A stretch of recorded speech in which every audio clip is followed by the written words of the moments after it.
बताइए, गौतम बुद्ध नगर जिले में तीनों प्राधिकरणों के किसानों का धरना चल रहा है, किस प्रकार ये धरना आपको? सबसे पहले मैं आपका बहुत बहुत धन्यवाद करना चाहता हूँ। मैं आपको बताना चाहता हूँ कि बड़ी उम्मीद के साथ किसानों ने नई सरकार बनाई, लेकिन वो भी किसानों की मेहनत की सही कीमत न दे पाई। मैं आपसे बताना चाहता हूँ कि किसानों का जो ये तीनों प्राधिकरणों पर आज धरना चल रहा है, किसान अपनी मांगों को लेकर बहुत ज़्यादा परेशान हैं और सरकार उनकी बात सुनने के लिए तैयार नहीं है।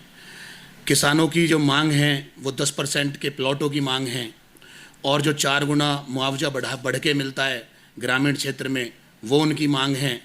और उनके बच्चों के लिए रोज़गार की मांगे हैं कि उनके बच्चों को रोज़गार दिया जाए। जिस तरीके से और स्टेटों में, हरियाणा में और महाराष्ट्र में 80% रोज़गार दिया जाता है, किसानों की ज़मीन जाए तो उनके बच्चों को रोज़गार दिया जाए, ये उनकी मांगे हैं। लेकिन जब से वो अपनी मांगों को लगातार लेकर धरना कर रहे हैं, उनकी बातों को कोई सुनने वाला नहीं है। चाहे यहाँ के विधायक हों, चाहे यहाँ के सांसद हों, वो एसी से बाहर निकलने के लिए तैयार नहीं है।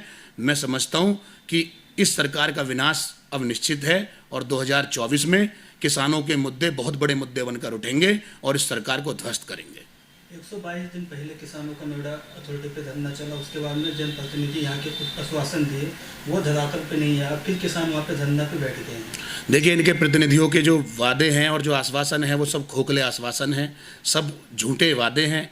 जब सरकार बनी थी तो किसानों की आय दोगुनी करने का इन्होंने वादा किया था।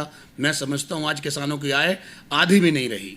इनके सारे वादे और सारे आश्वासन खोखले हैं। अब किसान इनके झांसे में आने वाले नहीं हैं। और मैं बताना चाहता हूँ, जिस तरीके से समाजवादी पार्टी का हर एक कार्यकर्ता किसानों के साथ मजबूती से खड़ा हुआ है, तो मैं समझता हूँ कि किसानों की मांग या तो ये सुने और किसानों की मांगों का निस्तारण करें, वरना चाहे समाजवादी पार्टी के कार्यकर्ताओं को इनके किसानों के हित में जेल जाना पड़े, चाहे वहाँ मजबूती से बैठना पड़े, बैठने का काम करेंगे और जेल भरो आंदोलन का काम करेंगे, लेकिन किसानों की समस्याओं का निदान जरूर कराएंगे। 2024 चुनाव भी आ रहा है, तो क्या इसको लेके ये आंदोलन काफी फर्क पड़ेगा?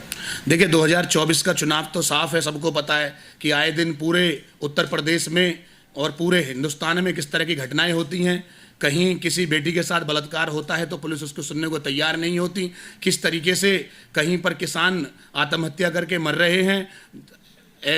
ऐसे में जब कि बारिश होती है, किसानों की फसल बर्बाद होती है, तो किसानों को ठीक ढंग से किसानों का उसका मुआवजा ये लोग नहीं दे पाते। किसानों की समस्याओं को कोई निदान नहीं होता। और किसी भी तरीके, अगर आप शिक्षा की बात करें तो शिक्षा को लेकर इन्होंने कोई अभी तक कोई नया विश्वविद्यालय, कोई ऐसा कोई कॉलेज नहीं बनाया जिसमें सब बच्चे, गरीब बच्चा और अमीर बच्चा पढ़ सके। इन्होंने कोई ऐसी योजनाएं नहीं चलाई जिससे आम जनता का भला हो सके, जिससे आम जनता आराम से अपने जीवन यापन कर सके। इससे 2024 का चुनाव साफ है कि 2024 में जनता इनका जो घमंड है, इस घमंड को उखाड़ फेंकेगी और जनता 2024 में प्रचंड बहुमत के साथ इस पूरे हिंदुस्तान में सरकार को बदलेगी और वो सरकार की डोर अखिलेश यादव के हाथ में होगी। प्रदेश में लगातार बिजली कटौती का मामला काफी आ रहा है, इसको लेकर किस प्रकार आप देखते हैं? देखिए, प्रदेश में बिजली की कटौती जिस तरीके से इन्होंने बिल में भी जैसे वृद्धि की हुई है, बिल, एक गरीब आदमी ठीक से अपना बिल नहीं भर पाता तो उनमें भी इनको जरूर कुछ ना कुछ छूट गरीबों को देनी चाहिए। जिस तरीके, वरना गरीब चोरी कब करेगा? गरीब चोरी जब करेगा जब गरीब का ठीक ढंग से उस पैसे में गुजारा नहीं होगा जिस पैसे को वो कमाता है। तो कहीं ना कहीं मैं समझता हूँ जो बिजली बिल की वृद्धि है वो इनको कहीं ना कहीं गरीबों के लिए कम करनी चाहिए, जिससे कि इस प्रदेश के गरीब का भला हो सके और ये देश खुशहाल हो सके।